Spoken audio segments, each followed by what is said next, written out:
Do Muslims believe in Jesus Christ and the Bible? Islam is the only non-Christian faith that makes it an article of faith to believe in Jesus Christ. The difference between the Muslim and the Christian is that the Christian has taken Jesus to be a divine being, but for us Muslims, he's not a divine being. He had an immaculate birth. We Muslims believe that Jesus Christ's birth was a miracle. A lot of modern day Christians do not believe that. Go to America. A lot of modern day Christians do not believe Jesus Christ was born of a virgin birth. But we Muslims believe. There's a whole chapter in the Quran. Quran chapter 19 is named after the mother of Jesus, Mary. Muhammad doesn't have his mother's name in the Quran. He doesn't have his wife's name in the Quran. He doesn't have his daughter's name in the Quran. But then the mother of Jesus' name is mentioned in the Quran. And she's the only female mentioned by name in the Quran. The third chapter of the Quran is called Surah Al Imran, the chapter of the family of Imran. And Imran, according to Muslim literature, is the father of Mary. So Muslims believe in Jesus Christ, but then we don't believe in his divinity. We don't believe that he died on the cross. We don't believe in the resurrection. We believe that at that time, anyway, we are in the Easter period, at that time, in the Garden of Gethsemane, when he prayed that, "Oh Lord, it is through your will, not my will. If it is possible, take this cup away from me." We Muslims believe that the Almighty Allah answered that prayer, and that cup was taken away from him. That is, he was saved.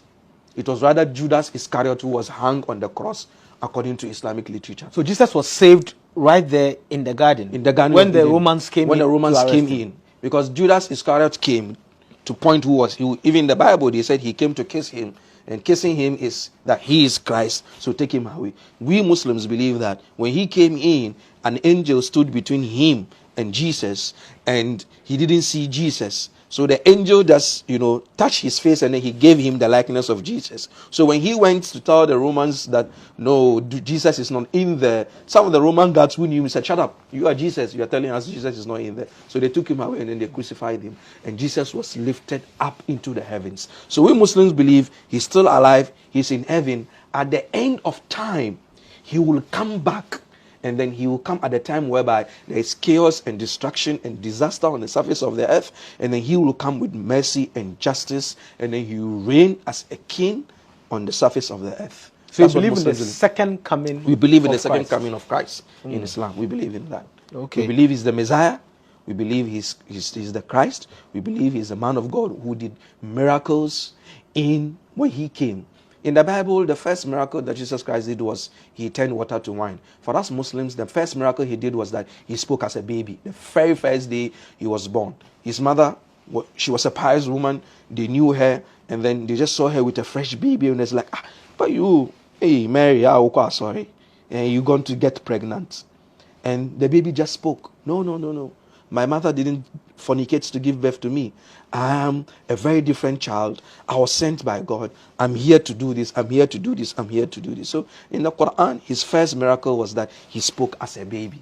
Where can we find that part? It's in the chapter 19 of the Quran, the chapter of Mary. Okay. The chapter begins speaking about Zachariah.